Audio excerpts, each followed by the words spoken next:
Nahanda rin sina Izzy at Linje na mag-date sa araw ng pahinga. Sa unang pagkakataon, nag-date ang dalawa sa aquarium at nakita ang magagandang isda. Masyadong mausisa si Linje, kaya balak sana niyang lumapit at tumingin, ngunit natuklasan niyang napakalapit niya kay Izzy. Bukod pa rito, inalikan siya ng lalaki habang hindi siya nakatingin.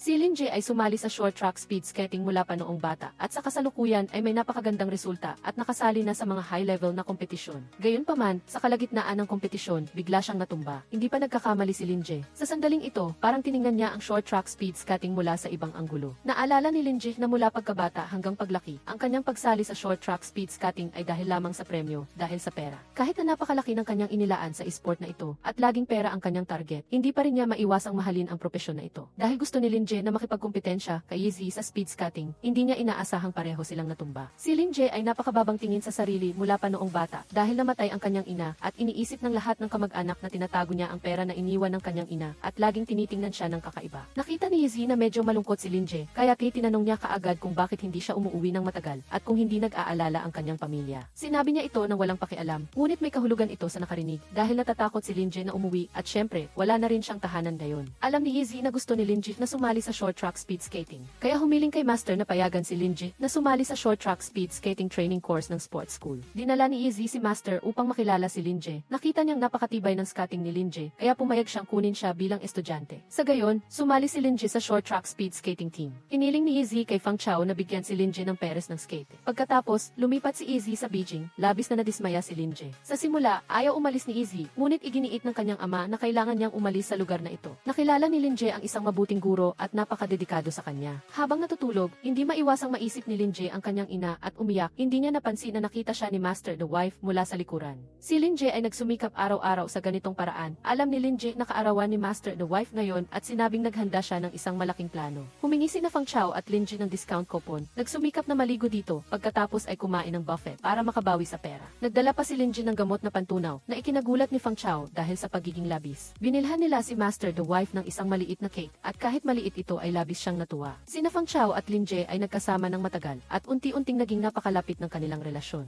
Habang nagsasanay, natuklasan ni Linje na may isang batang lalaki na napakabilis mag-skate. Nag-alab ang kanyang pagiging mapagkumpetensya, kaya hinabol niya ito.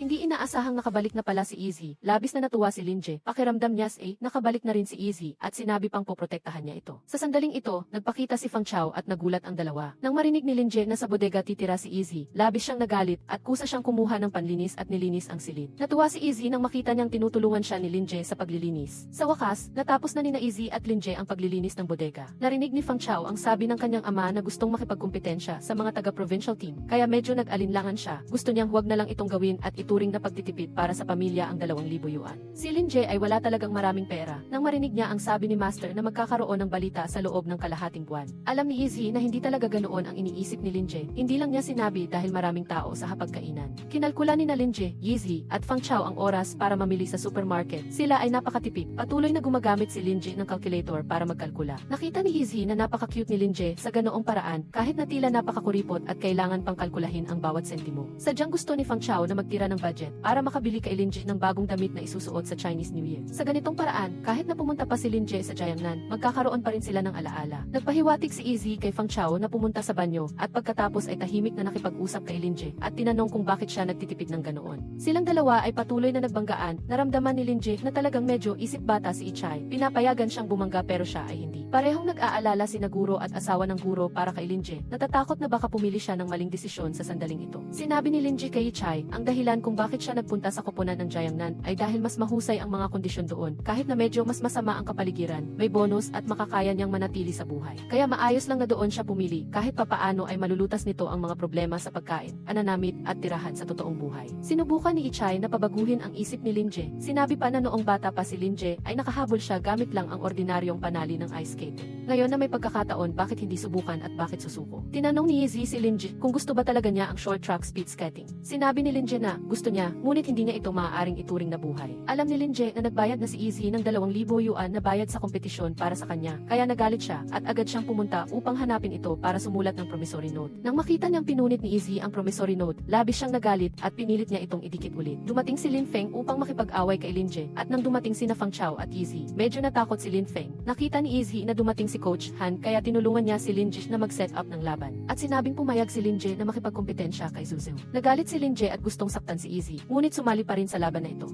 Inakala ni Linje na nalampasan na niya ang kanyang limitasyon, ngunit hindi niya inaasahang napagalitan pa siya ni Coach Han na nagsabing hindi pa rin siya umabot sa kinakailangang antas. Alam ni Linje na alam ni Coach Han na pupunta siya sa Giant ng team at sinasadya pa siyang iniinis, hindi na talaga kinaya ni Linje at labis siyang nalungkot. Nag-isip-isip si Linje sandali, nagdesisyon na manatili pa rin sa provincial team at tinanggihan ang Giant ng team. Napansin ni Coach Han na habang nag-skate si Izzy ay hindi niya ginagamit ang kanyang buong lakas, tila natatakot pa siya sa isang bagay. Lahat ng tao sa bahay ay natuwa nang malaman nilang nanatili si Linje at binigyan pa siya ng zongzi na may barya sa loob. Naramdaman ni Master the Wife na napakagulo ng pag-iisip ng kanyang asawa at balang araw ay pagsisisihan din niya ito. Posibleng nagkagusto na si Fang Chao kay Linje, hindi lang niya namamalayan. Sa wakas ay nakarating na rin si Linje sa provincial team. Nakita niya ang kapaligiran dito at napuno ng pag-asa ang kanyang puso para sa hinaharap at nagdesisyon siyang manatili dito. Balak sana ni Linje na hanapin si Izzy, ngunit hindi niya inaasahang nakita niya si Lola sa pintuan ng dormitoryo. Lumabas si Izzy at nakita niyang medyo hindi komportable si Linje. Sabi ni Linje na ayaw niya talagang makita ang dalawang taong ito. Si Linje ay tinawag ni Coach Han para sa hiwalay na pagsasanay at hindi pinayagang makasama ang iba sa kolektibong pagsasanay. Inakala pa ni Izzy na malulungkot si Linje, ngunit medyo nag-alala si Linje. Pakiramdam niya ay wala siyang nagawa kamakailan at labis siyang nahihiya.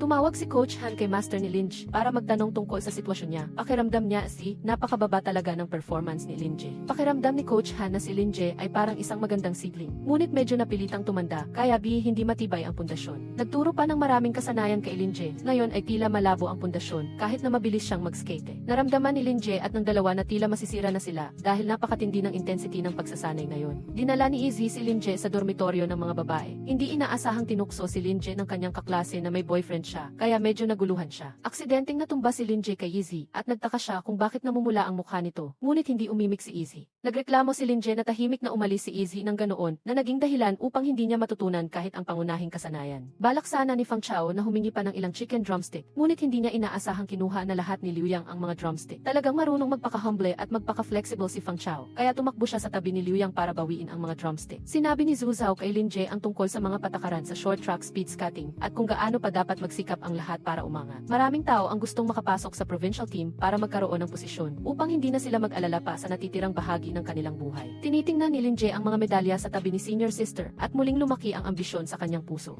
Nagsabing gusto niyang maging katulad ni Senior Sister na gawing huwaran si Senior Sister. Balak sana ni Linje na humingi kay Senior Sister ng ilang karanasan sa short track speed skating, ngunit hindi niya inaasahang sinabi ni Senior Sister na makinig lang sa coach. Nagtapat si Liu Yang kay Zhu Zhao at lumuhod pa sa harap ng maraming tao, ngunit hindi niya inaasahang tinanggihan agad siya ni Senior Sister. Sina Linje at ang dalawa ay nakikinig sa pintuan, gusto nilang makinig sa chismis. Nang marinig ni Huang Han ang sinabi ni Zhu Zhao na hindi siya gusto, nagbago ang mukha nito. Nakita ni Izzy na medyo nahihirapan si Senior Sister, kaya kusa siyang lumabas at ipinagtanggol si Zhu Zhao. Alam ni Zhu Zhao na magkaibigan sina Linje at Izzy at sinabi niyang tutulungan niya at aalagaan si Linje ng mas madalas. Pagbalik ni Zhu Zhao sa dormitoryo ay walang tigil siyang tinanong ng kanyang mga kasama sa kwarto ng chismis. Nagpadala si Huang Han ng mga tao upang pahirapan si Izzy. Alam ni Fang Chao ang tungkol sa laban ni Izzy kay Huang Han. Nanalo si Izzy, napakahirap hawakan ang bagay na ito at posibleng nakagalit na nila ang mahirap na taong ito. Nang marinig ni Linje na sinabi ni Izzy na maganda ang kanyang pag-ugali, tinukso niya ito na nagsabing mas maganda pa kung sinabi nitong maganda siya. Medyo nainggit si Fang Chao dahil napakalapit ni Linje at Izzy at hindi siya makasingit, labis siyang nagalit at nakaramdam lang ng kakaiba. Tuwang-tuwa si Linje na sa wakas ay pinayagan siyang manatili sa provincial team at sa sobrang tuwa ay niyakap niya si Coach Han.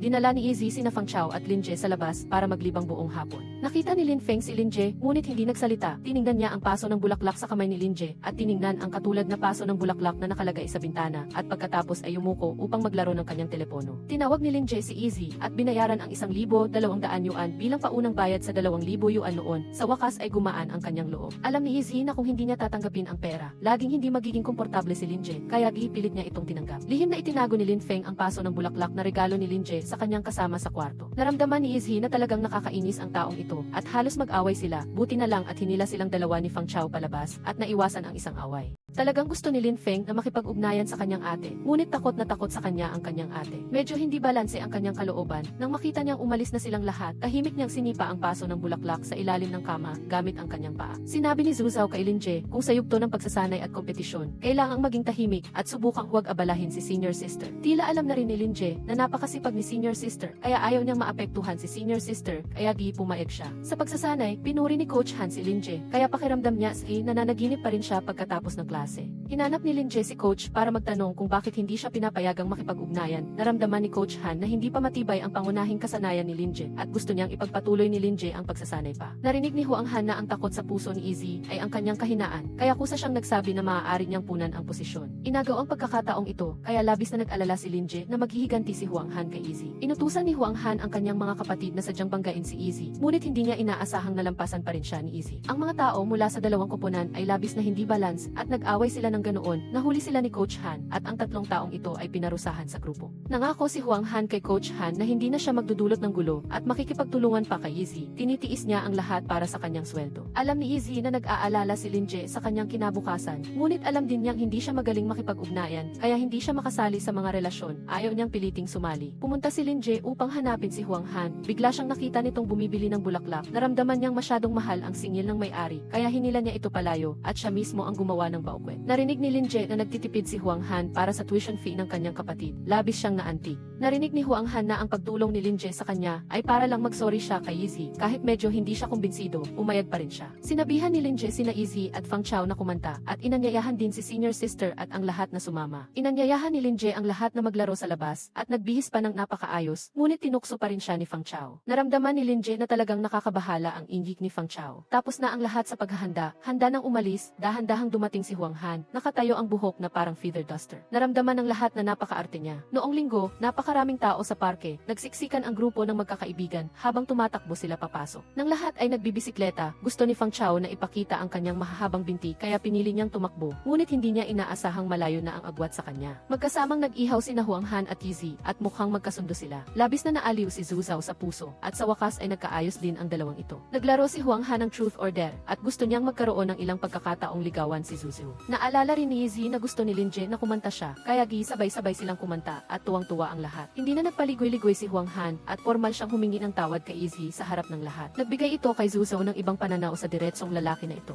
Tinanong ni Izzy si Linje kung gwapo ba siya at nang marinig ang sagot ni Linje, labis siyang natuwa. Pagbalik ni Linje sa team para magsanay, bumaba ulit ang kanyang performance. Tinawag siya ni Coach Han para mag-usap ng pribado at labis siyang nadismaya. Sina Lin Feng at Linje ay tinawag para magsanay ng magkasama at napakakomplikado ng kanilang damdamin. Lalo pang natakot si Linje sa kanyang kapatid at walang tigil siyang nanginginig. Kinailangan ni Linje na magtiis at nagsanay kasama ang kanyang kapatid. Nagmatigas si Lin Feng at sinabi kay Linje na sinabihan siya ni Lola na lumayo sa taong ito. Pinigilan ni Linje ang kalungkutan sa kanyang puso. Ngunit sa huli ay hindi na niya napigilan ang galit at itinumba si Lin Feng. Si Lin Feng ay nagkunwaring humihingal sa lupa at gusto niyang i-blackmail si Linje at gusto niyang ipagtanggol siya ni Coach Huang. Ngunit hindi niya inaasahang napagalitan pa siya ni Coach Huang. Pagbalik ni Lin Feng sa dormitoryo ay kumain siya ng inihaw na sausage na dala ni Lola. Pinagsabihan siya ng kanyang mga kasama sa kwarto. Ngunit hindi siya nakinig at inakala niyang napakamapamahiin ng mga ito. Hindi niya inaasahang pagkatapos ng inspeksyon kinabukasan ay natuklasan na mayroong ilang sangkap na lumampas sa pamantayan kaya tinawag siya ni Coach Han sa opisina at pinagalitan. Sinabi ni Coach Han kay Lin Feng na nalalapit na ang laro. Kung hindi siya magsiseryoso sa pagsasanay ay wala na siyang pag-asa at lalo na hindi na siya makakapasok sa provincial team. Naramdaman ni Coach Han na talagang bata pa ang batang ito at palaging binabanggit ang kanyang lola. Nang malaman ni Lola na napagalitan si Lin Feng, sinisi niya agad si Linje. Iniisip na sinaktan ni Linje ang kanyang apo. Hindi nakarapat-dapat si Lin Feng na manatili sa team. Nakita ni Linje na walang katwiran si Lola na pilitin si Coach Han. Medyo naawa siya, kaya kusa niyang sinabi kay Lola na handa siyang ibigay ang kalahati ng kanyang premyong pera sa kanya bilang allowance. Kasabay nito, sinabi niya kay Lola na umalis na siya doon at malungkot na sinabing makikipaghiwalay na siya sa kanya sa hinaharap. Hindi niya inaasahan na sa mata ni Lola ay pera lang ang mahalaga at ayaw niya talagang tanggapin ang apo na ito. Sa wakas, naintindihan na ni Coach Han kung bakit nagsisikap si Linje na kumita ng pera. Umalis si Teacher Linje, nagmamadali at sinabihan si Ichay na sumunod kay Linje. Pakiramdam ni Linje ay napakaswerte niya. Ang nanay pa rin niya ang naglabas sa kanya doon. Kung hindi, magiging tulad din siya ng kanyang kapatid. Naging karaniwan, walang salitang kung sa buhay. Sa ngayon, siya ay tinalikdan na nila. Sinabi ni Linje kay Ichay na lubos siyang nagpapasalamat na nakilala niya ito dito. Kung hindi, hindi niya alam kung ano ang gagawin niya pagkatapos. Lalo na hindi magkakaroon ng magandang buhay tulad ngayon, talagang gusto niyang mawala sa masamang pamilya na iyon. Kasalukuyan, gustong-gusto ni Linje na magsikap sa pag-ensayo at maghangad na mapabilang sa pambansang koponan upang magkaroon siya ng mas malawak na kalangitan. Nakita ni Linje ang isang dekorasyon na hindi niya mabili, kaya bumili agad si Ichay ng isang peres at nagpost pa ng larawan sa friends circle. Talagang naiinggit si Fang Chao nang makita niyang ganoon kalapit si Linje at Ichay. Ngunit tila hindi pa niya namamalayan na gusto na niya si Linje. Ang pamilya ni Zhu Zhu ay nagbigay ng matinding panggigipit sa kanya, kaya pakiramdam niya, minsan, hindi sigurado na mabubuting tao ang mga kamag-anak. Nang makita ni Lin Feng si Linje ay lalo siyang nagsalita ng masasakit. Sinabing ayaw na niyang makita pa ang taong ito sa buong buhay niya at galit na galit din siya dahil masyadong binibigyan siya ng luho ng kanyang lola. Nang umalis si Lin Feng, tahimik pa rin niyang dinala ang paso ng bulaklak na bigay ni Linje kay Chai. Naaalala ang imahe ng kanyang ina na nag-aalaga ng paso ng bulaklak noong nabubuhay pa ito. Humingi ng alawan si Coach Han para kay Linje upang tulungan siya. Masayang yakap ni Linje si Coach Han at ito ay nagpasaya kay Coach Han. Sa tuwing tinitingnan ni Chai si Linje, pakiramdam niya ay napakaganda nito. Sa panahon ng pag-ensayo, madalas silang maghanap sa isa't isa. Unti-unting naging malapit ang relasyon ni Linje at Chai. Hindi sinabi ni Chai kay Linje na ang dekorasyon na binili niya ay pang-Perez. Ngunit sa loob, lubos niyang pinahahalagahan ito. Gusto niyang pareho silang magsuot ng dekorasyong ito. Sama-samang nagbalot ng zongzi ang buong koponan at masayang ipinagdiwang ang bagong taon. Pagkatapos ng bagong taon, ipinagpatuloy ng lahat ang masusing pag-ensayo. Bumalik sina Gao Kai at Zhao Jinting mula sa labanan at pakiramdam ni Linje ay napakagwapo nilang dalawa. Nagselos ng kaunti si Ichai at nagtanong, hindi ba siya gwapo? Gustong-gusto ng pamilya ni Zuzu na makasali ang kanilang anak sa pambansang koponan. Hindi na sila nag-atubiling puntahan pa si Coach Han at bigyan ito ng pera. Pakiramdam ni Zuzu ay nakakahiya ang ginawa ng kanyang mga magulang. Tumayo si Zuzao sa tabi at nakita niyang nag-aalok ang kanyang mga magulang ng prutas kay Coach Han, ngunit tinanggihan, nakita niya na ipinipilit pa rin ng kanyang mga magulang na tanggapin ni Coach Han ang mga prutas. Sa kanilang pagkakaba, napunit ang bag at nalaglag ang pera sa loob. Nagduda si Coach Han na may ibang intensyon ang pamilyang ito at sinabi niya ito ng direkta na ikinagalit ni Zuzao at nakaramdam siya ng matinding hiya kaya hinila niya ang kanyang mga magulang papalayo. Pakiramdam ni Zuzu ay sinasakal siya ng kanyang mga magulang. Sinabihan niya ang mga magulang na huwag na silang pumunta pa sa lugar na ito. Ang mga magulang naman niya ay nag-iisip na ang pera ay mapagbigay na regalo sa guro. Kaya ang guro ang hindi marunong tumanaw ng utang na loob dahil hindi ito tinanggap. Nakita ni Zuzu na binati ng kanyang kaibigan ang kanyang mga magulang kaya hinila niya ang kanyang kaibigan palayo. Ayaw niyang pansinin ang kanyang mga magulang. Naglaban si Zuzao sa mga dalubhasa sa koponan at pantay ang kanilang galing. Malinaw na hindi rin maaaring maliitin ang lakas ni Zhao Jinting. Sa ganitong paraan, sa loob ng maikling panahon, sa wakas ay pinalawak nila ang pagitan. Hindi nasiyahan si Zuzao sa kanyang tagumpay at pagkatapos ng laban, naramdaman niyang hindi komportable ang kanyang binti. Noong una, hindi nakita ng malinaw ni Linje ang husay ni Zhao Jinting at inakala niya na malalampasan siya ni ate. Ngunit hindi niya inaasahan na maungusan siya ni ate. Lubos na humanga si Linje, si ate ay talaga namang ate. Iba talaga ang pambansang koponan. Malubha ang pinsala sa tuhod ni Zuzao at pinayuhan siya ng doktor na operahan sa lalong madaling panahon. Ngunit nasa isip pa rin niya ang kompetisyon at gustong-gusto niyang makapasok sa pambansang koponan kaya tumanggi siyang magpa-opera at sinabing gusto niya ng konserbatibong paggamot. Sinabi ng doktor na kung konserbatibong paggamot ang gagawin, kailangan ng 3 buwan. Balak sana ni Zhao Jinting na bumisita kay Zuzao sa dormitory, ngunit hindi niya inaasahan na tatanggihan siya. Nakita ni Ichai si Linje, naramdaman niyang may charisma ito at patuloy na nakatingin sa kuya, naramdaman niyang lubos na hindi siya komportable. Nakita niyang ibinigay ng kuya ang papel sa kanya, kaya ginusot niya ang papel. Pagkatapos ng matitinding labanan, ang lahat ay nakilahok sa Olympics na ginanap sa kanilang sariling bansa. Masaya rin si Coach Han para sa kanyang mga estudyante. Sinabi ni Coach Han sa lahat na sa 500 metro na laban na ito, sa pamamagitan lamang ng pag-angkop sa bagong paraan ng pagsisimula makakatalo ng kalaban, kaya mag-focus sa pag-ensayo. Si Zuzao ay medyo hindi balanse sa kanyang kalooban. Pakiramdam niya na noong bago pa lang siya sa koponan ni Coach Han, hindi siya pinagtiyagaan ni Coach Han tulad kay Linje. Ngayon na pumasok na si Linje, si Coach Han ay napakadedikado kay Linje. Binibigyan pa niya si Linje ng basic training at maraming magagandang pagkakataon kay Linje. Pakiramdam niya ay medyo hindi ito patas. Si Coach Han ay naubusan ng salita. Sa katunayan, hindi rin niya napansin ang mga detalyeng ito. Pag-uwi ni Linje sa dormitory sa gabi, nalaman niyang masakit ang kanyang binti. Kaya sinabi ni Ichai kay Linje na magpahinga ng mabuti. Sabi ni Linje ayos lang siya, magpapahinga ng 1 araw at magpapatuloy sa pag-ensayo. Pagbalik niya, nakita niyang dumating si Kuya Huang Han upang dalhan ng pagkain si ate. Ngunit tinanggihan ito. Sinabi ni Huang Han na hindi siya susuko at magdadala pa rin siya sa susunod. Patuloy na sinusuportahan ni Fang Chao si Linje, ngunit hindi ito pinakinggan ni Linje at labis siyang nag-alala kay Ichai na mayroong hindi maipaliwanag na pakiramdam sa kanyang puso. Sa ganitong paraan, nakasali si Linje sa kompetisyon para sa pambansang koponan at labis siyang natuwa, nagmadali siyang tumawag kay Sifu. Lihim na kinausap ni Zuzao si Coach Han, sinabi na ang kanyang sugat ay matagal nang gumaling, bakit hindi pa siya pinapayagang sumali sa Olympics. Nang marinig niyang tumanggi si Coach Han, sinabi ni Zuzu na baka ito na ang huling pagkakataon na makasali siya sa kompetisyon, kaya may isang hiling pa rin siya. Narinig ni Zuzu na patuloy na nagsasalita tungkol sa kanya si Coach Han. Alam niyang nag-aalala sa kanya si Coach Han, ngunit ngayon siya ay 21 taong gulang na at gusto niyang makipagsapalaran. Hindi niya gustong magkaroon ng pagsisisi. Nakita ni Coach Han na nagpupumilit pa rin si Zuzao at wala siyang nagawa kundi pumayat. Nabalitaan ni Ichai na gusto ni ate Zuzu na tulungan siyang ayusin ang kanyang mga galaw, kaya hindi na siya masyadong nagsalita. Sinabi ni Zuzao kay Ichai na bata pa lang siya. Gusto na ng kanyang mga magulang na makasali siya sa pambansang koponan. Kaya natural lang na pinalaki siyang may mataas na na ambisyon at mula nang pumasok dito, gusto na niyang manalo ng gintong medalya. Nakita ni Ichay na dumating ang kanyang mga magulang kaya alam niyang gusto siyang paalisin ng mga ito sa koponan. Nag-alala sina Linje at Fang Chao para kay Ichay, ngunit nanahimik lang si Ichay. Sinabi ni Ichay sa kanyang mga kaibigan na sa kanyang mga magulang, tanging pagpapaliban lang ang magagawa niya at pagkatapos ng kompetisyon, papasok siya sa pambansang koponan. Pakiramdam ni Linje na hindi tama ang patuloy na pagpapaliban ni Ichay sa pakikipagkita sa kanyang mga magulang, kaya naisip niya ang isang paraan, gamit ang isang computer upang iproyekto ang lahat ng mga kategorya. Ang mga tagumpay na nasalihan ni Ichay mula nang pumasok sa sports school hanggang ngayon, upang makita ng maigi ng kanyang mga magulang ang paglago ng kanilang anak sa mga nagdaang taon. Pati na rin ang pagsisikap at sigasig na ibinigay ng kanilang anak para sa aktibidad na gusto niya, umaasa na maaari nilang pag-isipan ng maigi si Ichay at respetuhin ang kanyang opinyon. Gumamit si Linje ng lohika at damdamin upang mangumbinsi. Si Gao Kai, bilang miyembro ng pambansang koponan, ay kusang lumapit din upang sabihin na napakaganda ng pagtanggap sa pambansang koponan. Ang nanay ni Ichay ay halatang naantig sa eksenang ito. Sa katunayan, lahat ng mga magulang ay umaasa na maging maayos ang kanilang mga anak. Ayaw lang nilang dumaan ang kanilang mga anak sa maraming liku-liko, kaya medyo labis ang kanilang inaasahan sa kanilang mga anak na nagpapabaya sa nararamdaman ng mga ito. Sinabi ni Ichay sa kanyang mga magulang na masaya siya sa kanyang pamumuhay doon at sinabi rin niya na marami siyang nakamit na tagumpay sa mga nakaraang taon. Narinig ng mga magulang ni Ichay na nakamit ng kanilang anak ang ganoong kahusay na tagumpay sa mga nakaraang taon. Naramdaman nila na masyado silang nagpabaya sa kanilang anak. Kaya humantong ito sa pagiging mapang-api nila sa pag-ensayo ng kanilang anak. Nakita nila na lumago ang kanilang anak doon. Masaya silang nagsabi na kung makakapasok ang kanilang anak sa pambansang koponan, lubos na susuportahan ng pamilya ang kanilang anak na magpatuloy sa pag-aaral doon. Lubos na natuwa si Ichay dahil malaki ang naitulong sa kanya ni Linje. Sa wakas ay nakawala na rin siya sa panggigipit ng kanyang mga magulang.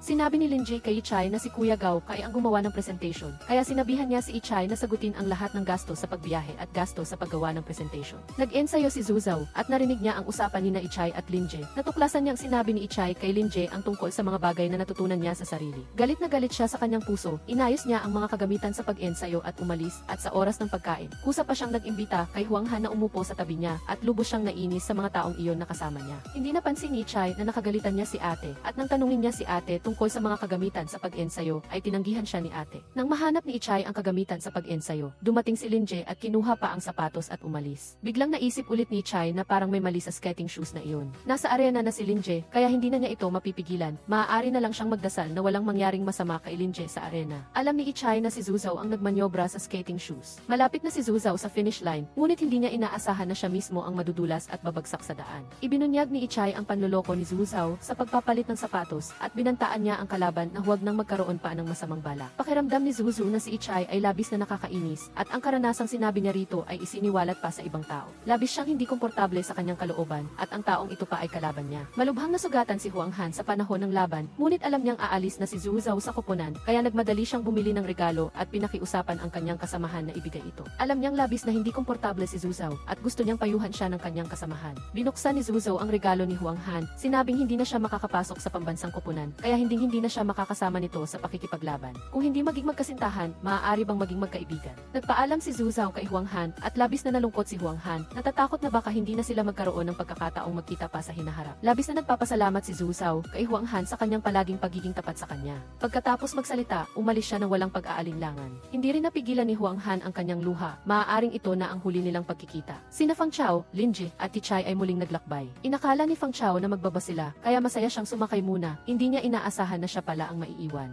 Naghanda si Ichay ng napaka-espesyal na regalo para kay Linje. Gustong subukan ni Linje ang ring toss, ngunit napakamahal. Alam ni Ichay na gustong-gusto ni Linje ang kulay rosas na stuffed animal na iyon, kaya bumili siya ng maraming singsing para ipukol, at ganoon niya ang ginawa niya, pinukol niya ang mga iyon. Labis na natuwa si Linje, ito ang pinaka-espesyal na regalong natanggap niya mula pagkabata. Bumalik silang dalawa sa dormitory, inalala ang eksena kanina, at hindi sila makatulog. Umuwi na silang tatlo, narinig ni Fang Chao na sinabi ng kanyang ama na nag-aalagaan sila sa isa't iisa. Ngunit sa bibig niya ay hindi siya umamin, sinabing hindi siya inalagaan ng mga ito, kundi tahimik siyang iniwan ng dalawa at umalis. Lubos na nag-alala ang ina ni Fang Chao na magkasama silang tatlo kung sakaling matuklasan ni Linje na ang dalawang lalaki ay may gusto sa kanya. Talagang hindi niya alam kung paano pipili ang tatlo at malaki ang posibilidad na masaktan din ang kanyang anak. Pagdating ni Ichay, nagpadala siya agad ng challenge letter kay Kuya, sinabing tiyak na maaari niyang hamunin si Kuya. Masayang kinumusta ng kanyang mga kasamahan si Linje at masigla rin si Linje na kinumusta ang kanyang mga kasama sa kwarto. Nararamdaman ng mga kasama sa kwarto na na ang babaeng ito ay napakakaibig-ibig at masigasig. Narinig ni Fang Chao ang sinabi ng kanyang kasama sa kwarto tungkol sa pag-aakit sa mga babae at kinuha pa ang salitang kinangmula sa salitang nagniningning. Pakiramdam niya ay nakakatawa at patuloy niyang kinukutya ang lalaking ito. Ang mga damit na kakalabas lang ni Ichay ay ginulo ni Fang Chao. Dumating si Gao Kai sa women's dormitory at sinabi sa mga babae na may physical test bukas ng umaga at kung hindi sila makakapasa ay wala silang score. Nakita ni Gao Kai na si Ichay pagkatapos ng physical training, ang tanging freshman na hindi natumba, pakiramdam niya ay hindi karaniwan ang lalaking ito. Si Li Haifeng ay naging coach ng pambansang koponan.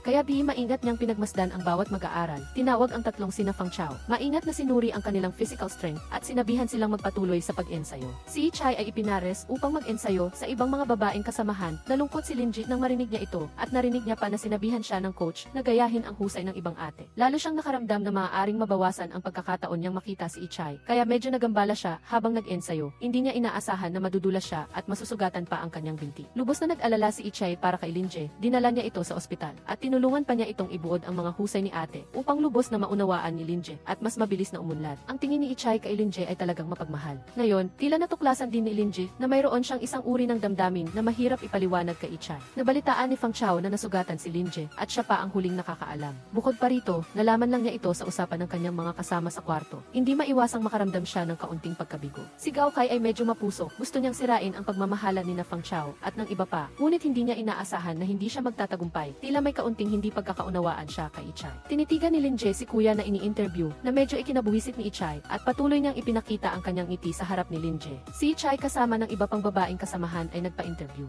Ang babaeng kasamahan ay halatang kinakabahan, ngunit nang makita niya ang kanyang kasama sa tabi niya ay gumaan ang kanyang loob at mumiti ng napakatamis na labis na ikinasakit ng kalooban ni Linje nang makita niya ito. Napansin ni Fang Chao ang kalagayan ni Linje, tumakbo siya upang aliwin ito. Sumang-ayon din si Fang Chao, sinabing talagang bagay si Ichay at ang babaeng iyon. Napansin ni Ichay na medyo kakaiba ang ugali ni Linje kamakailan, tinanong niya kung bakit ang dami nitong kinakain. Ngunit hindi niya inaasahan na magagalit si Linje at aalis kasama ang pagkain. Nabalitaan ni Linje na si Vivi ay makakapasok sa pambansang koponan ang hindi kailangan ng laban at maaari pa itong makapasok sa internasyonal na koponan sa hinaharap kaya labis siyang humanga. Masaya ring sumunod si Sansan kay Vivi, patuloy na nagtanong at inasikaso si Vivi. Pakiramdam ni Linje ay medyo sobra na ang ginagawa nito. Pero pakiramdam ni Sansan ay napakasaya ang ginagawa niya. Gustong tanungin ni Linje si Vivi kung nagkaroon na ito ng kasintahan, ngunit hindi niya inaasahan na biglang magbabago ang kulay ng mukha ni Sansan. Pakiramdam niya ay mayroon siyang impormasyon na sinisikap na makuha sa kanya. Nakita ni Linje na sinusuri ng mga ate ang skying technique ng mga magagaling. Pakiramdam niya ay nahuhulog siya sa isang dating gawi. Sinabi ni Linje sa ate na inakala niya na sa pagtaas ng timbang ay mas bibilis siyang mag-skating, ngunit hindi niya inaasahan na sasabihin ng ate na wala itong kaugnayan sa timbang. Nang tumuntong siya sa timbangan, natuklasan niyang tumaas na siya ng 6 na kilo, kaya nagmadali siyang magbawas ng timbang.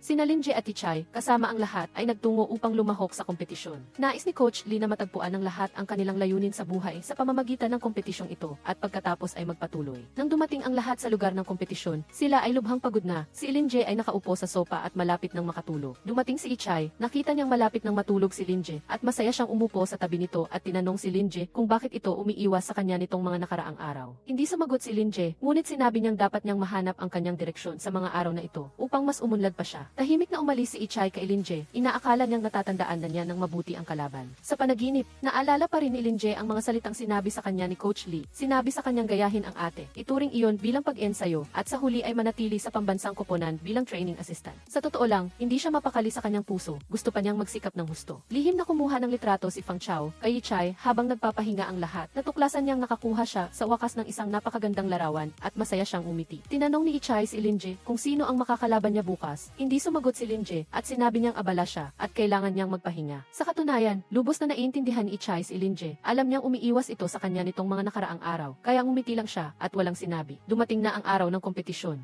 Dahil sa gitna ng track, naitulak si Linje ng isang tao. Nakita ni Linje na nagreklamo si Coach Lee para sa kanya, ngunit hindi inaasahang ibinasura ng referee. Pakiramdam niya sa napaka hindi patas. Ngunit nang marinig niya si Coach Lee na nagsabing walang ganap na pagkakapantay-pantay sa court at nakita pa niya ang kalaban na tumatawa sa kanya. Sa puso ni Linje, palihim siyang nagpasya na sa susunod ay tiyak na mananalo siya sa kompetisyong ito. Ang resulta ng kompetisyong ito ay hindi ka nais-nais. Medyo nadismaya si Coach Lee at lahat ay may mabigat na kalooban. Dahil sa takot sa kanyang puso, si Ichay ay palaging nahuhuli sa huling pwesto at lahat ay natatakot na maging malungkot siya. siya. Bukod pa rito, siya ang nangunguna sa koponan, ngunit ang resulta ng kompetisyon ay nasa huli, ang presyon sa loob ng kanyang puso ay napakalaki. Alam ni Linje na hindi maganda ang pakiramdam ni Ichay, kaya iniwan niya ang ibang mga kaibigan, hinila siya sa isang tabi, upang ilabas niya ang kanyang saloobin, marahil ay gagaan ito ng kaunti. Hindi inaasahang sinabi ni Ichay na may takot sa kanyang puso, ganap na hindi siya kayang maging matapang na sumulong, pinagtatawanan siya ng lahat. Sa totoo lang, siya ay isang napakaduwag na tao. Alam ni Linje na si Ichay ang may pinakamabigat na burden sa kanila, kaya minsan ay kailangan niyang makiramay dito. Si Fang Chao ay labis na nag-alala para kay Linje, ngunit hindi niya inaasahang makikita ang kanyang matalik na kaibigan na niyakap si Linje. Masakit sa loob, tahimik na umalis na dala ang kanyang gamit. Pagdating sa dorm, napagtanto niyang tanga siya, nakita ng lahat ang damdamin sa pagitan nilang dalawa, siya lang ang ganito katanga. Sa sandaling ito, napagtanto niyang gusto niya na pala si Linje, medyo hindi makapaniwala. Tinanong ni Fang Chao si Ichay kung bakit siya pinigilan ni Linje sa kantin. Nang marinig niyang sinabi ng matalik na kaibigan na gusto siyang bigyan ng aliw ni Linje, medyo gumaan ang loob ni Fang Chao. Narinig ni Ichay na sinabi ni Coach Lee na ang pambansang koponan ay hindi nag-aalaga ng mga walang silbi. Naghanda na siya sa kanyang isip na ma-eliminate. Dumating si Fang Chao at sinabi kay Linje na tinawag na ni Coach Lee si Ichay kanina pa. Nadama ni Linje na may mali. Dali-dali siyang tumakbo sa opisina ng coach. Ngayon lang napagtanto ni Fang Chao na baka maalis ang kanyang matalik na kaibigan. Pagdating ng lahat doon, napagtanto nilang hindi pala nagpaalis ng sinuman ang coach. Malaki ang takot sa puso ni Ichay. Nadama ni Fang Chao na talagang napakahina ng kaibigan niya. Pakiramdam ni Fang Chao na masyadong duwag si Ichay. Lumampas lang ng isang tao sa court. Bakit kailangang maging ganito kahina? Talagang nakakainis. Galit na galit si Ichay. Itinulak at sinubukan siyang pukawin ni Fang Chao gamit ang mga salita, at sa isang iglap ay nagsalita rin siya ng masasakit na salita. Hindi nagalit si Fang Chao kundi ngumiti. Pakiramdam niya, ikinatuwa niya na nagalit si Ichay sa kanya kanina. Nagpapatunay na itinuturing na siyang pamilya ng kaibigan niya. Hindi na nagpapakapormal. Sa wakas ay nailabas na rin ang kanyang masamang ugali. Inihayag ni Coach Lee Haifeng na sina Fang Chao at Linje ay nakapasa sa kompetisyong ito. Ngunit nadama niyang ang takot sa isip ni Ichay ay siya lamang ang makakalampas. Hindi makakagambala ang mga tagalabas, bukod pa rito, ang batang ito ay napakatalino, at kung minsan ang pagiging masyadong matalino ay hindi maganda. Narinig ni Linje na sinabi ni ate na gusto niya si Ichay. Nadama ni Linje na imposibleng mangyari iyon, matalik silang magkaibigan mula pagkabata, kaya sila ay malapit, ganoon din kay Fang Chao. Hindi rin nagpahuli si Linje, tinanong si ate kung gusto niya si Kuya Gao Kai. Sinabi naman ni ate na ang pagtingin niya lang kay Gao Kai ay bilang schoolmate. Nadama ni Linje na kung hindi maglakas loob si Ichay na lampasan ang iba, hayaan lang siyang panatilihin ang parehong bilis sa gitna at sa kanya sila lampasan. Biglang napansin ni Linje na may isa pang ate ang umaalis, kaya medyo nakaramdam siya ng panghihinayang. Ngunit nang marinig niya si ate na nagsabing gusto niyang magbigay ng mas maraming magagandang resources para sa iba pa, labis siyang naantig sa pagiging dakila ni ate at nadama niyang hindi niya lubusang naunawaan ang pagkatao ni ate noon. Hinatid ni Linje si ate sa sasakyan, medyo nalungkot din siya. Ang mga taong kasama niya araw-araw ay isa-isang umaalis. Ang kompetisyon dito ay napakabangis, tanging ang mga may kakayahan lang ang maaaring manatili. Kaya para sa lahat, ang bawat araw, ang bawat buhay ay napakahirap na araw ng labanan. Tuwang-tuwa si Coach Han nang makitang bumalik si Linje. Nakita niyang yakap siya ni Linje at biro niyang tumaba raw si Linje nitong nakaraan. Tuwang-tuwa si Coach Han nang makitang nakabalik na ang lahat ng mga estudyanteng tinuruan niya. Hinintay ni Ichay si Linje sa labas ng dorm. Nakita ni Linje na hindi na naman siya nag-aaral ng laro. Naramdaman niyang hindi niya alam kung paano gamitin ang oras. Nadama naman ni Ichay na kahit kailan naman ay pwedeng mag-aral ng laro, ang balakid lang sa kanyang isip ay hindi malulutas sa magdamag. Nadama ni Linje na ang daan paakyat at pababa ng bundok ay ganap na magkaiba, talagang nakakapagod umakyat. Si Tito Zuzu ay basta na lang umalis sa lahat ay nalulungkot. Bukod pa rito, nakita ni Linje kung gaano kasigasig si kuya sa panliligaw kay ate, at kung gaano siya kadismaya ngayon na umalis na si ate. Hindi lahat ay maaaring manalo ng kampyonato, ang mga hindi nanalo ba ay mamamatay sa gutom. Talagang hindi maintindihan ni Tito Zuzu ang sobrang paghahangad na manalo ang dahilan kaya siya nahiya, kaya pinili niyang umalis sa huli. Pagkapasok pa lang ni Ichay, nalaman niyang umalis na si kuya. Pumasok siya sa silid at tinanong si Linje kung anong sinabi ni kuya. Sinabi ni Linje na ilang bagay lang tungkol sa pangarap ang sinabi ni kuya sa kanya. Habang nag-uusap sila, hindi napansin ni Linje at Ichay na nakita sila ni Fang Chao sa labas, at malungkot ang kanyang kalooban, ay hawak pa siyang 2 pirasong tanghulo. Pinaalis ni Fang Chao si Ichay, inimbitahan si Linje na lumabas kasama siya, at sinabihan pa si Linje na panatilihing lihim. Sumang-ayon si Linje. Pansamantala, umuwi si Fang Chao sa dorm at sumukat ng damit, nakahanap ng isang napakagandang outfit at lumabas. Nadama ni Ichay na medyo may mali sa taong ito. Aalis na sana siya nang mapansin niyang umalis na sina Linje at Fang Chao, at hindi pa siya isinama. Dinala ni Fang Chao si Linje sa mall.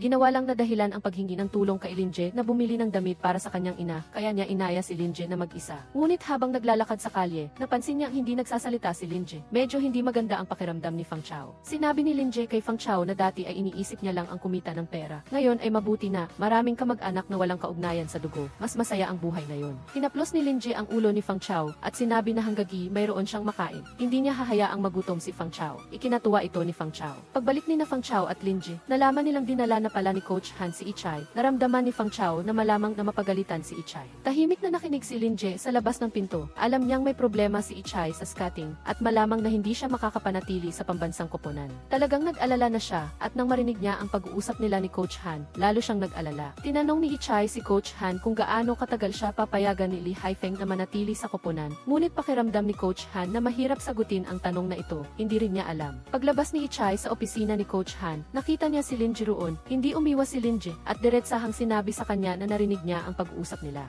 Nang marinig ni Ichay na gustong magmakaawa ni Linje kay Coach Li Haifeng para tulungan siya, agad siyang tumanggi. Sinabing ayaw niyang magkautang ng loob si Linje kay Coach Li Haifeng. Gusto niyang lutasin ang kanyang sariling problema. Sina Gao Kai at Vivi ay nanalo ng Olympic gold medal. Lahat ay nagbuni at malugod din silang tinanggap ng sports school ang pagbabalik ng dalawang kampiyon. Naghanda ng isang maringgan na seremonya. Agad namang nagunahan ang mga reporter na interviewin sila. Tumayo si Linje sa gilid at nanood at nadama niya na ito pala ang pakiramdam ng isang Olympic champion. Sa kanyang puso, sabik din siyang naghihintay kung kailan siya makakapanalo rin ng isang Olympic gold medal at makabalik. Napakaganda sana. Gustong hanapin ni Ichay si Kuya Gao Kai para tulungan siyang lutasin ang kanyang kahinaan. Ngunit dahil hindi pa siya kailanman nagmakaawa sa kahit sino, ang kanyang mga salita ay napakahigpit at mukhang labag sa loob. Hindi ito pinansin ni Gao Kai. Sina Linje at Fang Chao na nakatayo sa gilid ay labis na nahihiya at nag-aalala para kay Ichay. Maliwanag na nagmamakaawa siya sa iba, ngunit napakahigpit pa rin ang kanyang saloobin na naging dahilan upang mahirapan ang iba na tanggapin kaagad. Sinabihan ni Gao Kai si Ichay na gawin ito, ngunit hindi niya inaasahang tatanggi ito. Nang marinig niyang humihingi siya ng tulong, sinadya ni Gao Kai na pahirapan ang mapagmataas na schoolmate na ito. Sinabihan ni Gao Kai si Ichay na magmakaawa sa coach. Kung papayag ang coach, mag-ensayo siya hanggang mamatay. Pagbalik ni Gao Kai sa dorm, narinig niya ang sinabi ng kanyang kasama sa silid. Pagsapit ng taong 2022, matanda na sila. Kaya kailangan nilang ipasa ang ilang kasanayan sa mga schoolmate para makapag-uwi ng karangalan ang mga schoolmate para sa bansa. Nagmatigas si Gao Kai at sinabing ang dahilan kung bakit niya tinulungan si Ichay ay dahil pakiramdam niya say matigas ang ulo ng batang ito at gusto niya itong masupil. Simula nang malaman ang iniisip ni Linje, sinubukan ni Fang Chao na pigilan ang kanyang damdamin at ituring ang sarili bilang pamilya ni Linje. Si Ichay ay masipag mag-ensayo kamakailan, sinusubukang lampasan ang kanyang kuya, hindi nagpapabaya ang langit sa mga masisipag. Pagkatapos mag-ensayo, natamo na rin niya ang kanyang inaasa. Tuwang-tuwa rin si Li Haifeng dahil sa wakas ay nagpakatotoo na si Ichay. Talagang nagmamalasakit si Gao Kai kay Ichay, sadyang matigas lang ang kanyang bibig. Inisip ni Linje na makikita niya si Ichay, kaya isinuot niya ang kanyang pinakamagandang damit. Hindi niya inaasahang nang ihatid niya si Vivi para makita si ate. Natuklasan niyang ang mga ate ay nag-edit ng video ni na Ichay at Vivi na magkasamang nag-ensayo at tuwang-tuwa pa sa chismis nilang dalawa. Paulit-ulit na ipinaliwanag ni Vivi na wala silang relasyon ni Ichay. Si Linje na nakatayo sa gilid at nakikinig ay labis na hindi mapakali. Pumunta si Ichay sa dorm ni Linje para bisitahin siya. Si Fang Chao na nakatayo sa labas ng dorm ay nakita ang dalawa sa loob. Labis siyang hindi mapakali, napakasama ng kanyang kalooban. At nakasimangot pa pagbalik sa dorm. Narinig ni Ichay na sinabi ni Fang Chao na hiwalay siyang bumili ng regalo para kay Linje ngayong taon. Hindi ito inalintana ni Ichay at hindi niya pinansin, kaswal lang siyang nagsabi ng sige. Hindi niya inaasahang ang pangusap na ito ang nakasakit sa damdamin ni Fang Chao. Si Fang Chao ay prangka at napakahusay magtago. Hindi rin napansin ni Linje ang pagmamahal ni Fang Chao para sa kanya. Nadama ni Ichay na parang iniiwasan siya ni Linje kamakailan. Tuwing lalapit siya, bigla na lang itong nagagalit sa kanya.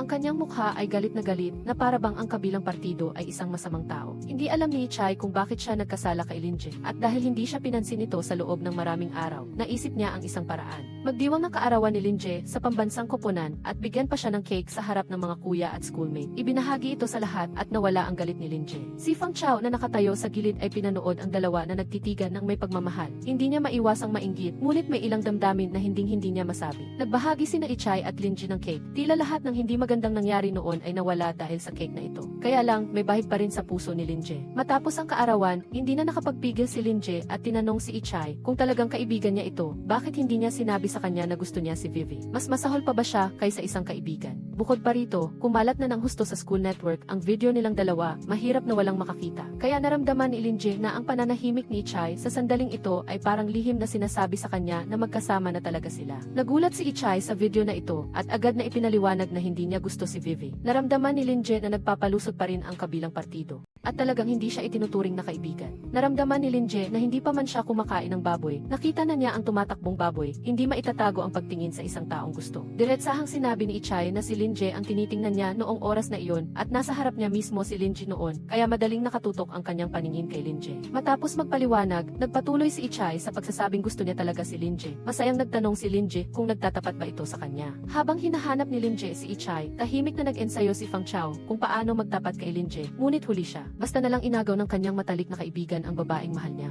Kaya naman, pilit na pinigilan ni Fang Chao ang sakit sa kanyang puso. Minsan, pakiramdam pa ni Fang Chao na mahina siya, gusto niya, ngunit hindi siya naglakas loob na magpahayag. Sa wakas, naglakas loob siya sa banyo, gustong sabihin kay Linje, ngunit natuklasan niyang hindi siya pinapansin ni Linje. Sa gayon, nadismaya si Fang Chao at umalis, pinunasan ang kanyang luha at bumalik sa dorm. Pagbukas ni Ichay ng pinto, nakita niyang medyo may mali kay Fang Chao. Nagulat siyang pinanood si Fang Chao na umalis dala ang kanyang gamit. Dahil alam niyang gusto siya ni Ichay, ang damdamin ni Linje ay parang alon sa dagat. Nadama ni Ichay na medyo may mali kay Fang Chao ngayon, ngunit hindi niya ito masyadong pinansin. Sa wakas, opisyal na ring naging miyembro ng pambansang koponan si Ichay. May mga masaya, mayroon ding malungkot. Tinawag ni Linje si Fang Chao para mag-ensayo, ngunit napansin niyang sadyang iniiwasan sila ni Fang Chao. Tinanong ni Fang Chao si Linje kung may nagtapat na sa kanya. Nang makita ang mukha ni Linje, nagpa siya si Fang Chao na talo na siya at piniling umatras. Nadama ni Linje na medyo may mali kay Fang Chao kamakailan, ngunit hindi niya alam kung ano ang mali. Gumawa ng bitag si Gao Kai para kay Chen Mingyuan. Gusto niyang mapabilis ang brother niya sa female reporter na iyon. Narinig ni Linje na ikinuwento ni ate kung gaano kasigasig si Chen Mingyuan sa panliligaw sa isa pang ate. Nadama niyang talagang matigas ang ulo ni kuya. Nadama ng lahat na magkakaroon ng magandang palabas bukas, kaya sabik silang naghihintay. Nang bumalik si ate sa paaralan para mag-interview, lahat ay nag-aabang kung ano ang mangyayari. Malinaw na napakatahimik ng mga taong sangkot. Pinilit ni Gao Kai si Chen Mingyuan na pumunta sa venue ng pagkuha ng video. Nadama ni Linje na sa ilalim ng mahigpit na pagsasanay ni Coach Lee Haifeng, wala nang oras ang mga athlete para mag-date. Walang tigil siyang nagdasal na sana ay hindi sila mahuli ni Lee Haifeng. Lumabas sina Ichay at Linje para mag-date. Hindi inaasahang nakita ni Linje si Fang Chao at nagkunwari pa siyang hindi niya ito kilala.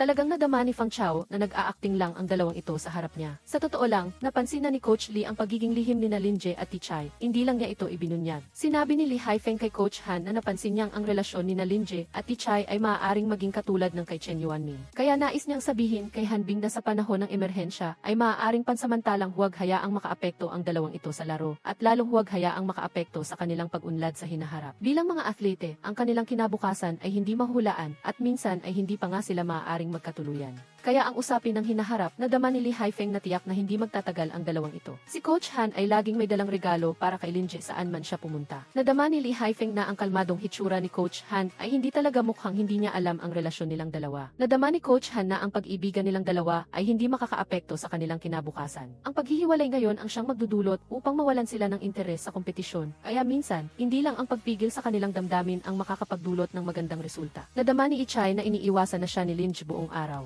Malungkot siya, malinaw na wala siyang ginawang mali, ngunit tinaratong siya ng napakalamig, na parang pinarusahan pa siyang tumayo habang nag-ensayo. Minsan, hindi alam ni Linje kung ano ang kanyang nararamdaman, kaya hindi pa rin siya pumapayag kay Ichay. Diretsahang sinabi ni Ichay na ang relasyon nilang dalawa ay pag-ibig. Nag-aalangan si Fang Chao, at sa huli ay pumunta pa rin sa dorm para hanapin si Linje, ngunit napansin niyang binabanggit lang ni Linje ang kanyang matalik na kaibigan. Nadama ni Fang Chao na hindi siya napapanahon sa oras na ito, kaya umalis siya ng nadismaya. Nadama ni Lee Haifeng na kung magpapatuloy pa ito, makakaapekto ang pag-ibig sa kanilang pagsasanay. Kaya humingi siya ng opinyon sa nakatataas, sinabing gusto niya silang paalalahanan ng kaunti at sinabing aayusin niya ang dorm. Nang marinig ni Linje ang sinabi ni Lee Haifeng, medyo natakot siya. Nang matapos ang klase, natuklasan ni Gie na tinawag siya ng nag-iisa ni Coach Lee Hifong sa labas at mas lalong natakot si Gie sa kanyang puso. Nang makita ni Gie na tinatawag si Gie, kusa siyang tumayo sa likod niya at wala ring sinabi si Gie Hifong tungkol dito. Naramdaman ni Gie na masyadong maraming iniisip si Gie at noon lang na-realize ni Gie na tinatawag siyang tanga ng taong ito, kaya nag-away silang dalawa. Hindi napigilan ni Ivan Issue na pisikal na saktan si Gie. Naramdaman niya na hindi siya itinuturing ni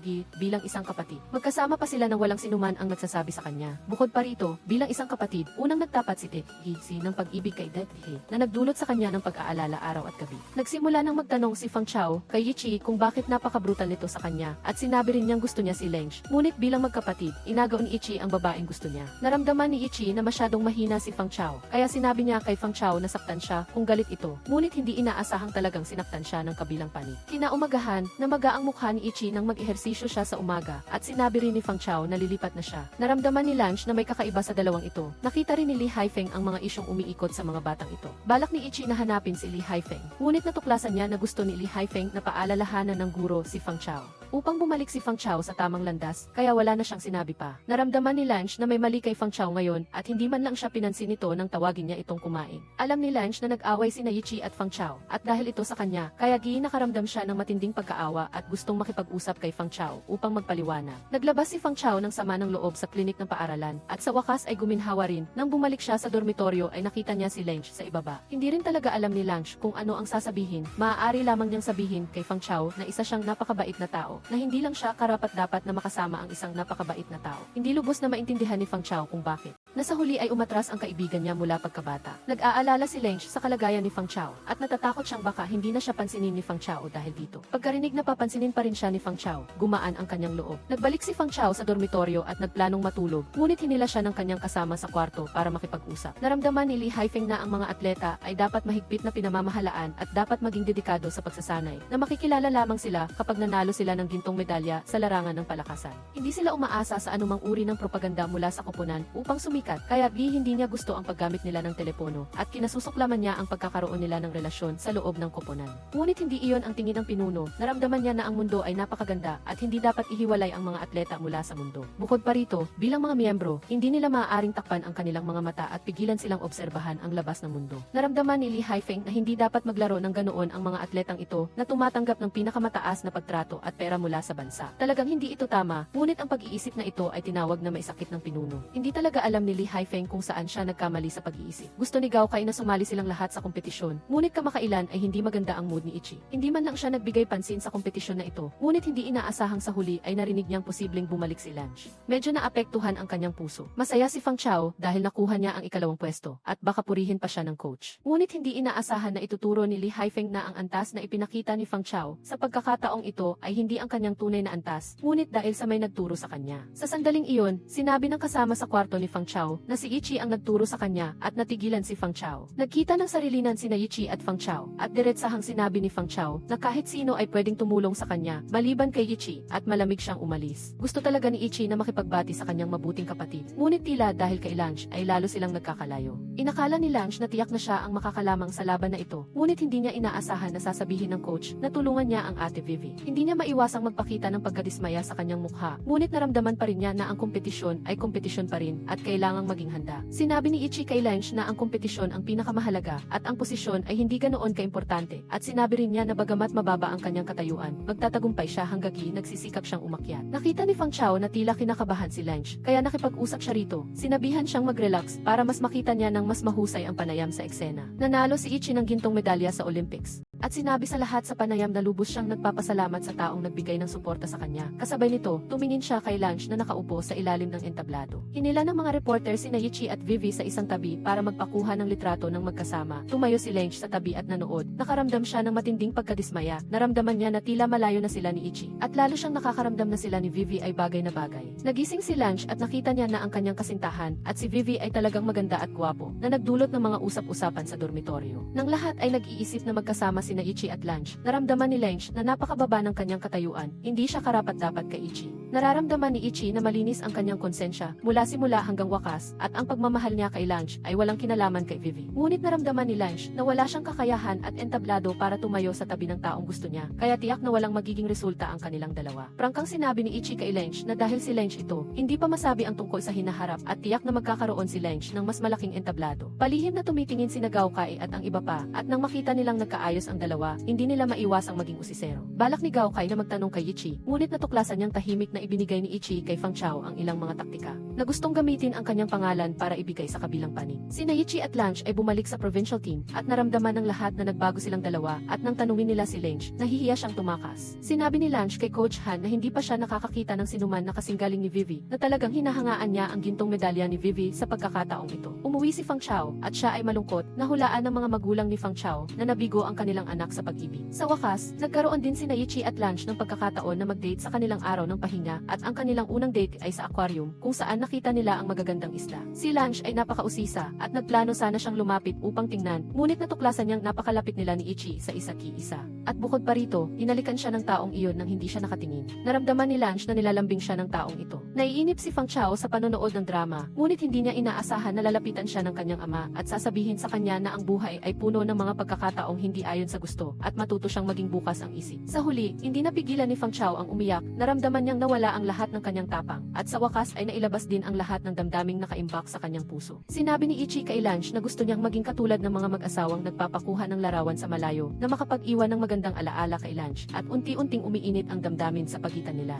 Sinunod ni Fang Chao ang payo ng kanyang ama at uminom ng maraming alak at ang resulta ay buong gabi siyang sumuka habang nakayakap sa basurahan. Kasabay nito, umiiyak siya habang sinasabi sa kanyang ina na hindi niya talaga maintindihan kung bakit hindi siya pinili ni Lange at kung ano ang mali sa kanya. Nang marinig niyang pinuri siya ng kanyang ina na napakabait niya, naramdaman ni Fang Chao na tila maihalaga rin siya, kaya napangiti siya. Narinig ni Fang Chao na sinabi ng kanyang ina na ang mga babae ay hindi pinipili ang pag-ibig dahil sa magandang kalagayan ng pamilya ng lalaki, ngunit dahil nakilala nila ang tamang tao. Nang marinig ni Fang Chao na sinabi ng kanyang ina na makipag-away siya sa kanyang karibal, may pagmamalaki niyang sinabi sa kanyang ina na nakipag-away na siya rito at sinaktan niya ito ng pisikal hanggang sa magpasapasa ang mukha. Sa wakas, naramdaman ng ina ni Fang Chao na nagmature na ang kanyang anak, huminga siya ng maluwag at muling uminom ng alak kasama ang kanyang anak. Alam talaga ni Fang Chao na pinapalakas lang siya ng loob ng kanyang ina. Naghawak kamay sina Ichi at Lange habang pinapanood ang paglubog ng araw at ang tanawin ay napakaromantiko. Nakatanggap si Ichi ng tawag mula kay Fang Chao at nagmadaling bumaba. Patuloy na nagsasalita si Fang Chao, sinasabing masaya siya para sa kanyang kapatid. Sinabi rin niya na ipinagkanulo siya ng kanyang kapatid at palihim na umamin ng pag-ibig sa babaeng gusto niya muna. Nag-away silang dalawa ng ganoon ngunit mabilis din silang nagkaayos. Bagamat masayang umalis sa bahay si Fang Chao, binigyan naman siya ng kanyang mga magulang ng isang napakabigat na tungkulin. Iyon ay kailangang dalhin silang dalawa pa uwi sa bahay upang magdiwang ng bagong taon. Labis na nasaktan ang puso ni Fang Chao, ngunit mahirap suwayin ang utos ng kanyang mga magulang. Napaso si Vivi habang kumukuha ng tubig at inakala ng lahat ng mga coach na kasalanan iyon ni Lange na malinaw na alam niyang napakababa ng kakayahan ni Vivi na alagaan ang sarili. Hindi rin niya inalagaan ng mabuti si Vivi, malapit na ang kompetisyon at kung hindi makakapaglaro si Vivi, mahihirapan ang lahat na pumili ng angkop na kapalit. Naramdaman ni Ichi na kaduda-duda ang sinabi ni Xilingwei sa panayam, kaya agad siyang nagtanong sa kuya. Naramdaman naman ng kuya na baka walang masamang intensyon sa pagkasabi nito. Naramdaman ni Ichi na sana nagkamali siya ng hinala. Ang panalo ni Lange ng gintong medalya sa Olympics ay sarili niyang kakayahan, ngunit ang labis na pagdududa ng ibang tao kay Lange ay talagang sobra na. Si Lin Feng ay nagtatrabaho sa isang tindahan nang bigla niyang marinig na nanalo ng gintong medalya ang kanyang kapatid. Narinig niya na gustong humingi ng pera ng lola kay Lange. Kaya sumimangot si Lin Feng at sinigawan ang lola na huwag hanapin si Lange. Ngunit iginiit ng lola na ngayon na nanalo ng gintong medalya si Lange, tiyak na marami siyang pera at para magkaroon ng mas magandang kinabukasan ang kanyang apo, kailangan nilang hingin ang pera na ito. At sinabi pa na ang dahilan kung bakit umalis ang kanyang apo sa provincial team ay dahil din kay Lange na gumawa ng kalokohan, inilalagay ang lahat ng sisi kay Lange. Nakita ng tatay ni Fang Chao na ang mga kapitbahay ay nag-uusap tungkol sa Olympic champion at patuloy pa silang nag-check-in sa paligid. Labis siyang natuwa at plano sana niyang pumunta upang magpakuha ng larawan kasama ang lahat. Ngunit narinig niya na dahil nanalo si Lange ng gintong medalya sa Olympics, nagkamali ang lahat ng akala na sinasadya ni Lange na saktan si Vivi upang manalo sa championship na ito at kaagad siyang pinuna ng lahat. Naramdaman ng tatay ni Fang Chao na may mali at dali-dali siyang umuwi. Labis na natatakot si Ichi na masaktan si Lange dahil sa mga negatibong emosyon na ito at nang makita niyang hindi natatakot si Lange, gumaan ang kanyang loob. Papakain na sana si Lange nang makatanggap siya ng tawag mula sa Shifu at ang pag-aalala ni Xinyang. Sabi ni Lange na ayos lang siya at naramdaman niyang walang makakatalo sa kanya hanggang nagtitiwala siya sa kanyang sarili. Pagbalik ni Lange sa dormitoryo, nakita niyang patuloy na sinisisi ni Vivi ang sarili. Sabi ni Lange na hindi siya nalulungkot na ito ay normal lang. Naramdaman ni Lange na baka wala namang masamang intensyon si Vivi sa kanya. Bahagyang nasugatan sa paa si Gao Kai, ngunit sinigawan pa rin ni Li Haifeng ang kanyang estudyante sa harap ng doktor sa ospital at sinabing huwag siyang sasali sa mga entertainment show. Akala ni Gao Kai galit sa kanya ang coach. Ngunit sa pag-uwi nila, natuklasan niya na tinulungan pala siya ng coach na tanggihan ang mga photoshoot mula sa media na nakatulong sa kanya na lutasin ang isang malaking problema. Sa pag-alis, inutusan pa siya ni Li Haifeng na mag-post ng ilang litrato ng kanyang mga sugat online. Naramdaman ni Li Haifeng na ang mga atleta ay dapat pa ring makakuha ng magagandang resulta at ang pagkakaroon ng kaunting kasikatan ay mabuti. Naramdaman ni Gao Kai na talagang matalino ang coach, ngunit sinunod pa rin niya ito na kaagad na nagdulot ng gulo online. Umiiyak si Vivi sa dormitoryo at tinanong siya ng lahat kung kumusta na ang kanyang paa. Ngunit hindi naglakas loob si Vivi na magsalita na tila natatakot na magsalita. Galit na galit ang mga ate, nagpapanggap si Vivi na nasugatan at gusto pa niyang makakuha ng simpatya mula sa mga netizen. Naramdaman naman ni Lange na hindi ganoong klaseng tao si Vivi. Nakaupo si Vivi sa tabi ng kama, nagtatampo ang mukha, bumalik si Zuzu upang mag-impact ng kanyang mga gamit na may malamig na mukha. Nang makita niyang labis na nag-aalala ang dati niyang kakampi para kay Lange, labis siyang nagalit. Sa totoo lang, galit na galit siya kay Lange. Pakiramdam niya say may bahagi si Lange sa dahilan ng kanyang pag-alis sa koponan. Naramdaman ni Gao Kai na medyo hindi siya komportable nang mag-alala si Ichi sa kanya. Nang umalis si Ichi, tahimik siyang tumayo at natuklasan niyang hindi siya makatayo ng tuwid. Tinawag si Fang Chao ng ate upang itulak ang wheelchair ng kuya. Nakita ni Gao Kai na tinatawanan siya ng kanyang mga kakampi. Nakaramdam siya ng kaunting sama ng loob. Ngunit dahil mahina ang kanyang mga paa, sinipa siya ng isang tao sa upuan. Nakita ni Gao Kai ang performance chart na wala ang kanyang pangalan at tuluyang nawala ang kanyang dating walang pakialam at walang interes na itsura. Sa totoo lang, napakaikli lang ng peak period ng isang atleta. Pumunta si Fang Chao sa klinik upang tingnan ang sugat. Sinabi niyang medyo na-stress siya at medyo hindi na rin siya makapag-angat ng ulo. Natuklasan niya na ang tao sa klinik ay nakikipag-ugnayan pala kay Coach Lee, kaya medyo natakot siya na baka sabihin ito ng kabilang panig kay Coach Lee. Sa panayam, patuloy na nagpapaliwanag si Vivi para kay Lange. Sinabi rin ni Lange sa lahat na si Vivi ay mayroon lamang malusog na kompetisyon sa pagitan nila. Sa ilang aspeto, hindi pa nga siya kasing galing ni Vivi. Ang pagpapakumbaba ng dalawa ay nagparamdam sa lahat na tila walang gaanong intriga sa pagitan nila. Biglang nakatanggap ng balita, medyo masyadong kinabahan si Vivi. Ang lola pala ni Vivi ang namatay, kaya ganoon na lang ang pagbabago ng mood ni Vivi. Nagpalitan ng lahat sa pag-aalaga kay Vivi at bigla silang nakakita na tila nilalagnat si Vivi. Matyagang nanatili si Lange sa tabi ni Vivi at inaliw siya. Naramdaman ni Vivi na napakaligtas niya sa tabi ni Lange, ngunit ang kanyang mga mata ay laging nakatingin sa labas ng bintana. Hinanap ni Lange ang coach, hindi niya maintindihan kung bakit hindi ito sinabi ng coach sa mga taong kasangkot. Hindi maintindihan ni Lange kung bakit hindi diretsong sinabi ni Coach Lee Haifeng kay Vivi ang tungkol dito. Ngunit sinabi niya ito sa kanya. Upang siya ang maging pangunahing puwersa na magpapatuloy sa kompetisyon, maaaring minsan ay may mga hindi kinakailangang problema, kaya naramdaman ni Lange na kailangan pa rin itong linawin. Naramdaman naman ni Lee Haifeng na bilang isang atleta, dapat isipin ito ni Vivi, kaya gihayaan na lamang niya itong maramdaman ng dahan-dahan.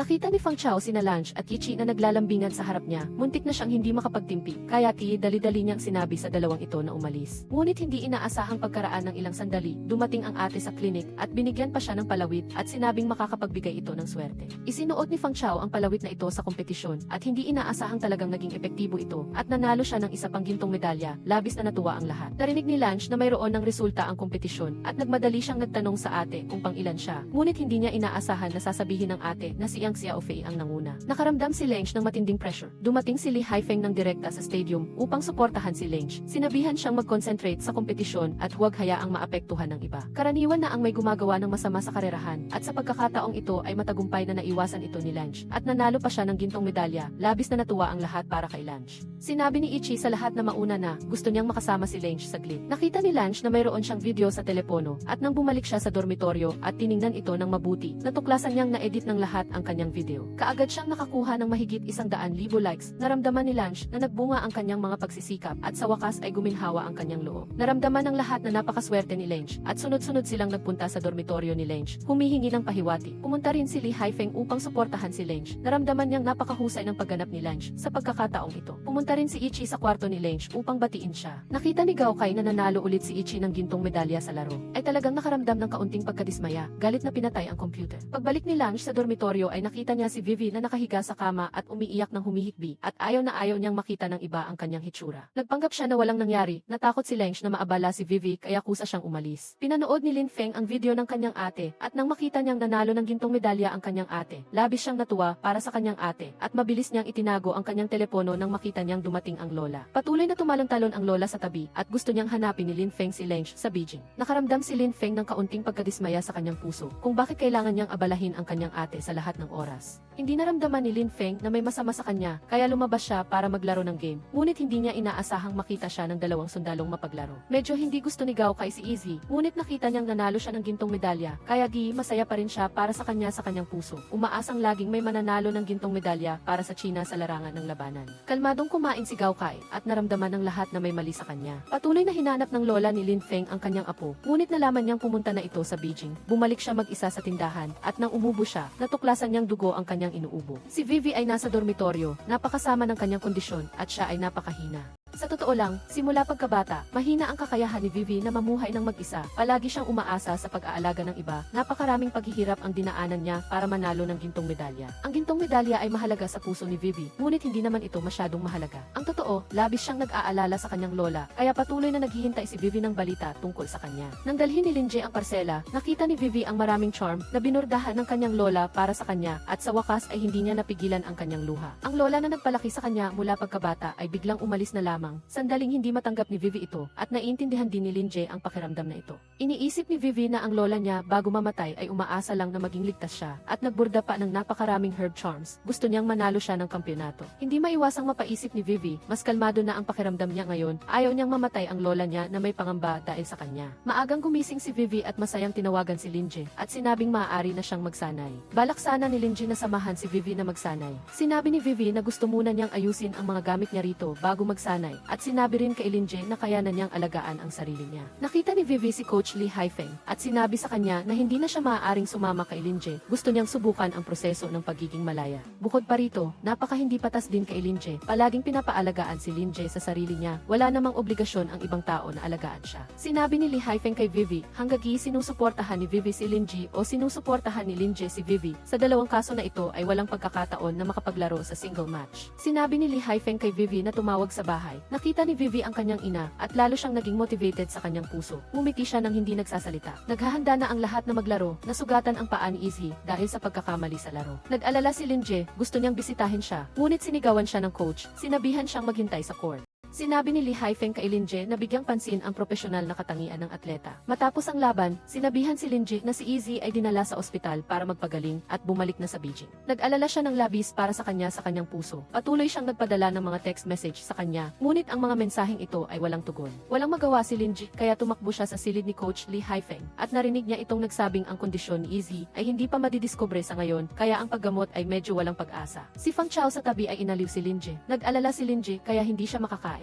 Ngunit nang makita niya ang telepono, masaya siyang kumain kaagad. Alam ni Fang Chao na sigurado si Izzy ang nag-text kay Linje. Binisita ni Gao kay si Izzy, mayabang ang tono niya, gusto niyang pukawin ang damdamin ng kabilang panig. Naramdaman ni Izzy na napakainis ng taong ito. Sinabi ni Gao kay Izzy na kailangan ng team ang isang tulad niya. Binisita ni Fang Chao si Izzy, nalaman niyang parang dumating si Gao Kai. Hindi siya naniwala na bibisitahin ng kaptain ang kanyang kapatid. Sinabi ni Izzy na palihim si Gao Kai araw-araw. Nagdududa si Linje minsan na dahil sa kanya, kaya nasugatan si Izzy. Narinig ni Izzy na gusto ng doktor na kausapin ang kanyang ina ng pribado. Medyo hindi niya matanggap, sinabi niya sa doktor na magsalita sa harap niya. Pagkatapos marinig, medyo hindi matanggap ang katotohanan na baka hindi na siya makasali sa laro. Tahimik na nag-practice si Izzy ng mag-isa at nahuli ng doktor upang makasali siya sa laro ng maaga. Sinabi ng doktor sa kanya na magsagawa ng mataas na intensidad na rehabilitation na pagsasanay. Narinig ni Izzy na sinabi ng doktor na kung hindi siya makakapagpagaling, hindi na siya makakabalik sa ring. Naramdaman niya na ito ang pinakamasamang resulta para sa kanya. Gusto ng mga magulang ni Izzy na magpatuloy siya sa pag-aaral sa ibang bansa. Nakita ni Linje si Izzy na naghahanap tungkol sa IELTS at TOEFL muli. Naramdaman niya na malamang napipiliin niya ang mag-aral sa ibang bansa at lalayo sa kanya. Nakilala ni Linje ang ina ni Izzy.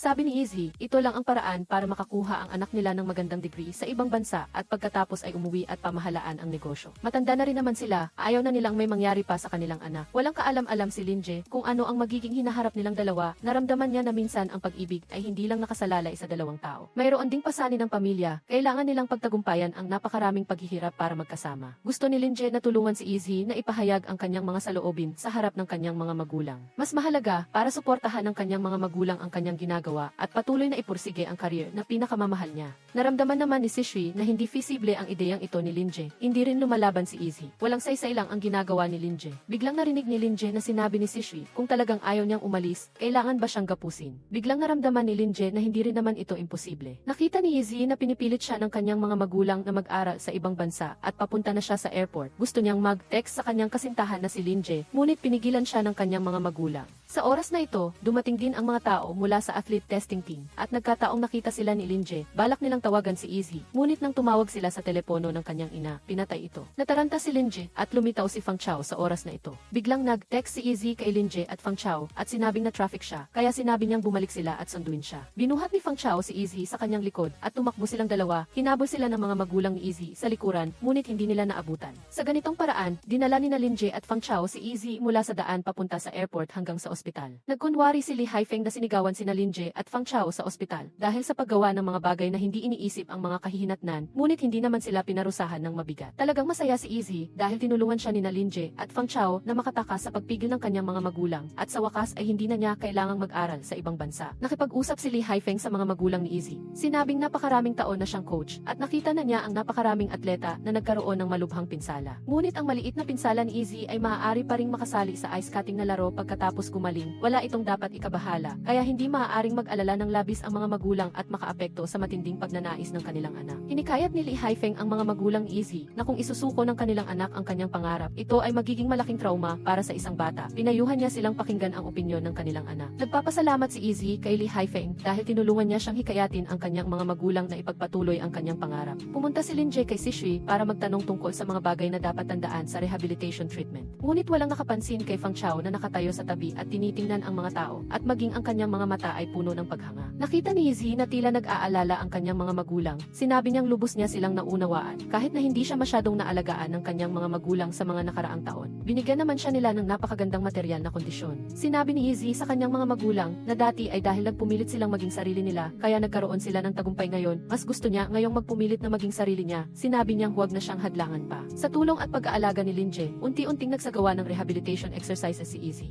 Naging masigla na rin si Gao Kai at direkta niyang ipinahayag ang kanyang pag-aalala kay Izzy. Si Lin Feng ay na-ospital at wala ng pera. Ayaw niyang mapahiya at humingi ng pera sa kanyang ate. Narinig ni Lin Jie na may nagsabi na na-ospital ang kanyang kapatid, kaya nagmamadali siyang pumunta sa ospital para bumisita. Sinabi ni Lin Jie kay Izzy ang nangyari sa kanya. Alam ni Lin Jie ang pagkamatay ng lola ni Lin Feng. Naramdaman niyang siya lang ang makakatulong sa kanyang kapatid, kaya palihim siyang naghanap ng partner para makipagtulungan. Gusto niyang kumita ng kaunting pera para iligtas ang buhay ng kanyang kapatid. Narinig ni Lin Jie na patuloy siyang minamadali ng partner na pumirma at sinabing napakalaking halaga ng medical fees ang kailangan ng kapatid niya sa ospital. Dahil sa napakababang kondisyon, natalo si Lin Jie sa laro. Pinigilan ni Uncle Zhao ang sakit sa kanyang tuhod. Sinabi niyang kaya niyang magpatuloy sa paglalaro at nagsumikap siya para lang manalo ng gintong medalya. Nakita ni Lin Jie si Shui at sinabi lang niya kay Shui na siya ay isang Olympic champion na. Si Vivi ay nagba-browse sa TikTok at nakita niya si Lin Jie na tumatanggap ng advertisements. Na nag-a-advertise pa ang partner habang naglalaro siya. Sa oras na ito, naramdaman ni Vivi na nagkamali siya ng tingin sa tao. Habang naglalaro, nag-aalala rin si Lin Jie sa kanyang puso. Palagi siyang nakatingin sa mga mata ng coach. Gusto niya talagang manalo ng gold medal sa Olympics sa pagkakataong ito. Ngunit sa huli ay nabangga si Lin Jie. Si Lin Jie ay pinauwi ni Li Haifeng gamit lamang ang isang train ticket. Narinig ni Izzy ang balita mula kay Fang Chao, kaya gusto niyang hanapin si Lin Jie. Ngunit pinigilan siya ng doktor. Sa oras na ito, nag-text din si Lin Jie at sinabing hindi na siya makakapagpaalam sa kanya at maaari lang siyang umalis ng tahimik. Si Lin Jie ay tahimik na umalis at pumunta sa ospital para alagaan ang kanyang kapatid. Hindi alam ni Lin Feng na ganoon pala kabait ang kanyang ate sa kanya. Masakit ang kanyang mga sinasabi. Ngunit hindi niya maiwasang mag-alala sa kanyang ate at nakatingin siya sa kanya. Nang marinig ang mga sinabi ni Lin Jie, hindi napigilan ni Lin Feng ang kanyang luha. Hindi pinayagan ni Lin Jie si Lin Feng na ibalik ang bayad sa ospital at sinabing ayaw niyang maging mahina ang kanyang kapatid. Umalis siya pagkatapos magsalita. Hindi niya nakita si Lin Feng na umiiyak. Bumalik si Lin Jie sa provincial team muli. Tiningnan niya ang dati niyang tinutuluyan. Puno ng halo-halong emosyon ang kanyang puso. Pagkatapos umalis sa national team, hindi alam ni Lin Jie kung saan siya pupunta. Ngunit nagpatuloy pa rin siya sa pagsasanay. Hindi pa rin siya naglakas loob na sagutin ang mga text message ni Izzy. Naramdaman ni Coach Han na talagang hindi kayang magsanay si Lin Jie sa kondisyon na ito, kaya binigyan niya si Lin Jie ng isang linggong pahinga para ayusin ang kanyang sarili. Palaging naramdaman ni Lin Jie na si Coach Han ay parang kanyang ina, palagi siyang nasa tabi niya at kapag nalilito siya, ang unang nagpapagaan ng loob niya ay palaging siya. Nagkataon namang hindi naabutan ni Izzy si Lin Jie. Sinundo siya ni Fang Chao pauwi. Gusto ni Izzy na makita si Lin Jie, ngunit nag-aalala rin siya. Kapag nakita siya ni Lin Jie, maaaring hindi maganda ang pakiramdam niya. Naramdaman din ni Coach Han na may ilang bagay na kailangang danasin ni Lin Jie ng mag-isa at hindi makakatulong ang ibang tao. Nagkita muli sina Lin Jie at Uncle Zhou. Alam ni Uncle Zhou na hindi ibinigay ni Lin Jie ang lahat ng kanyang makakaya.